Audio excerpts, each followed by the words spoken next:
Serikat buruh juga berunjuk rasa di kawasan Tanjung Priok, Jakarta Utara. Massa menolak Undang-Undang Cipta Kerja karena dianggap akan merampas hak mereka. Serikat buruh yang tergabung dalam Serikat Tenaga Kerja Bongkar Muat Tanjung Priok, Jakarta Utara melakukan aksi unjuk rasa di dekat pelabuhan guna menolak diberlakukannya Undang-Undang Cipta Kerja. Massa menilai pengesahan Undang-Undang Cipta Kerja cenderung dipaksakan di tengah situasi bangsa yang masih dilanda pandemi COVID-19. Adapun beberapa poin tuntutan yang disampaikan massa dalam aksi unjuk rasa ini mulai dari masalah pesangon hingga tenaga kerja asing.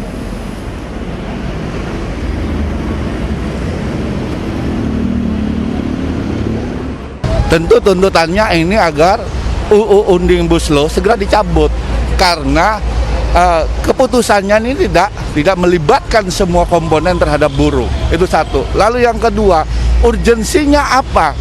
Ngoyoh sampai di tengah pandemi tetap mengesahkan. Ini kan kepentingannya datang seolah-olah investor untuk mempermudah. Tapi faktanya bukan itu. Yang menjadi persoalan bangsa adalah di mana penegakan hukum ini yang belum terjadi. Ini yang menjadi alasan kita. Seharusnya pemerintah lebih punya empati, punya sense of crisis terhadap di tengah situasi bangsa yang sedang dilanda COVID ini.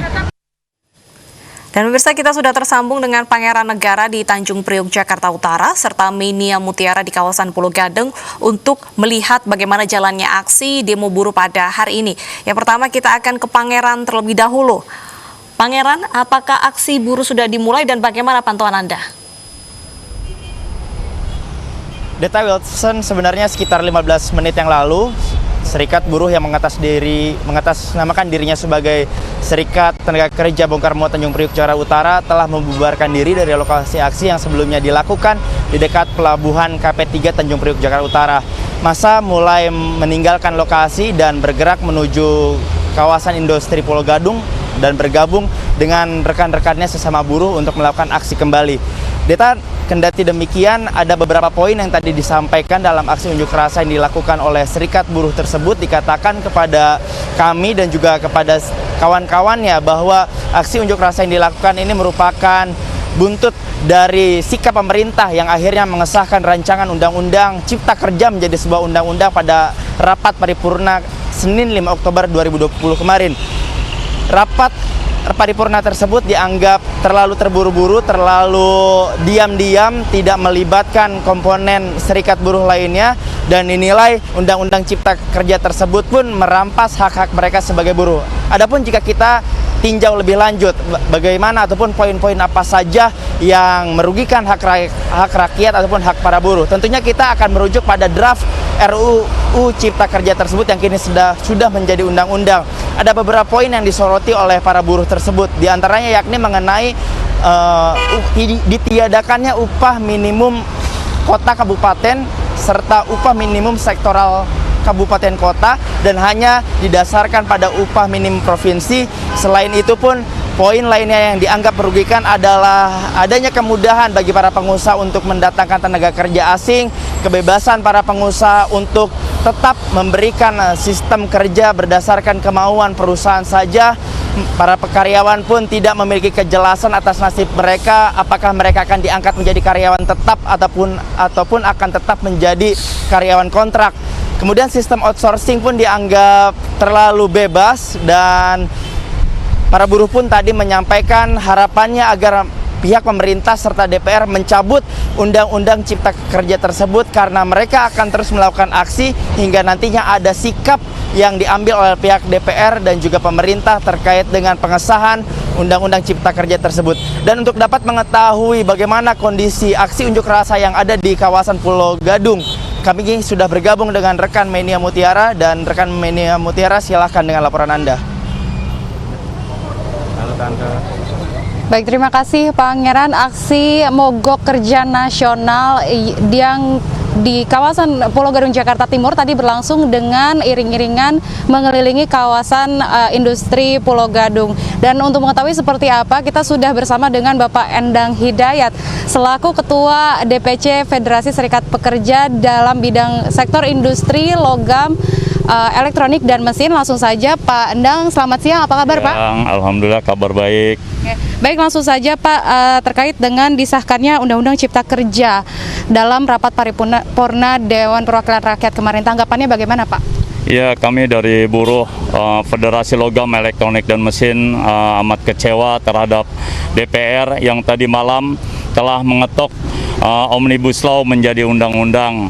Maka kami dari buruh yang ada di kawasan Pulau Gadung ini melampiaskan kekecewaannya, keprihatinan kami, yaitu melalui unjuk rasa nasional, mogok nasional di perusahaannya masing-masing. Oke, baik. Poin-poin mana saja yang dianggap merugikan bagi para serikat pekerja, Pak?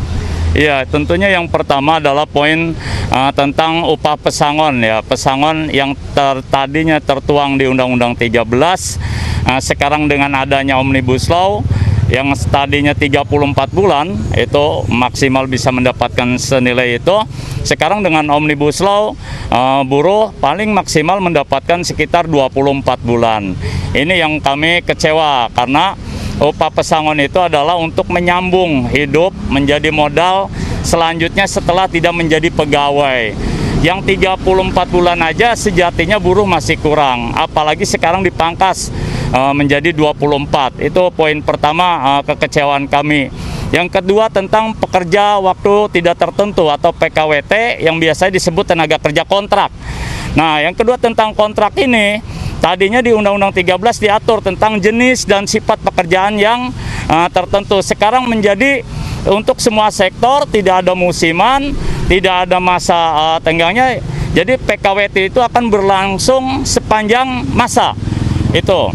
Dan semua jenis pekerjaan boleh mempekerjakan dengan sistem PKWT. Tidak cukup untuk subproduksi ataupun lain, tapi semuanya bisa diterapkan pakai PKWT.